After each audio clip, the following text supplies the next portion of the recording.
Айғаным отбасылық өмірдің алғашқы бір жылында күйеуіне 3 рет опасыздық жасаған. Ол үйінде бірге тұрып жатқан қайын інісімен төсектес болған екен.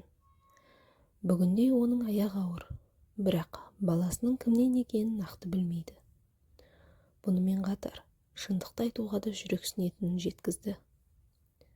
Тұрмысқа шыққаныма 1,5 жылдай уақыт болды. Күйеуімді мүлдем танымадым. Мені алып қашып келген болатын. Отбасым алып кетпегендіктен қалуға мәжбүр болдым. Күйеуім күзетші болып жұмыс істейді. Өзі былай жақсы адам, бірақ ішкі жан сырымды көп түсінбейді. Ал мен еркелеп сырласқым келеді. Ал ол бұл туралы ойламайды да. Мені үйдегілер үшін ғана алып келгендей күйде жүрмін. Үйді таза ұстап, өзіме жақсы қараймын. Әлі күнге дейін бір-бірімізге үйренісе алмай жүрміз. Төсек қатынасында да көп бола бермейміз. Себебі өзі 15 күн жұмыста болады. Үйге келгенде отбасының басқа мүшелерінің ұйықтағанын күтейік дейді. Олар ұйықтағанша мен де ұйықтап қаламын.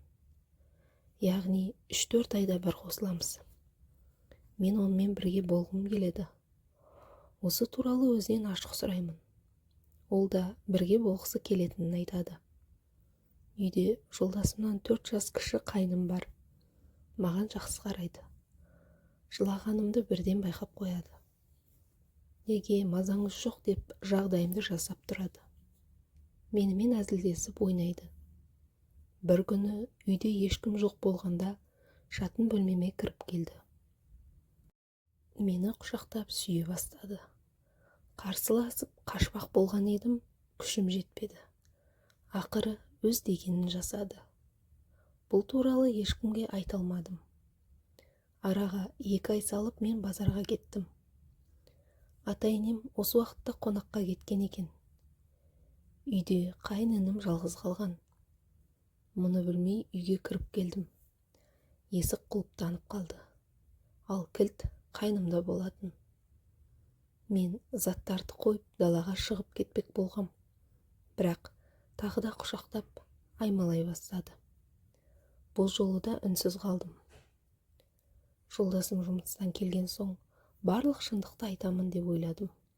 Бірақ айта алмадым. Осылай жүргенде жолдасым екеуміз овуляция күні қосылдық. Ол қайтадан жұмысқа кетті. Қайын-ініммен жалғыз қалуға қорқатын болдым. Бір күні енемнің жоқ екенін пайдаланып, қайын-інім мені құшақтай жөнелді. Ол мені тағы да өз дегеніне көндірді. 2 айдан кейін жүкті екенімді білдім. Бірақ баламның кімнен екенін білмей жүрмін. Қайын-інім туралы ешкімге айта алмаймын. Себебі отбасымызда барлығы бір-бірін сыйлайды. Бөлек шығып кетуге де мүмкіндік жоқ. Шынын айтқанда, мені ешкім жақтамайтыны анық. Содан жалғыз қаламын. Ішімдегі балам міне 7 айлық болды. Енді не істесем екен? Өтінем, ақыл кеңес қосыңыздаршы.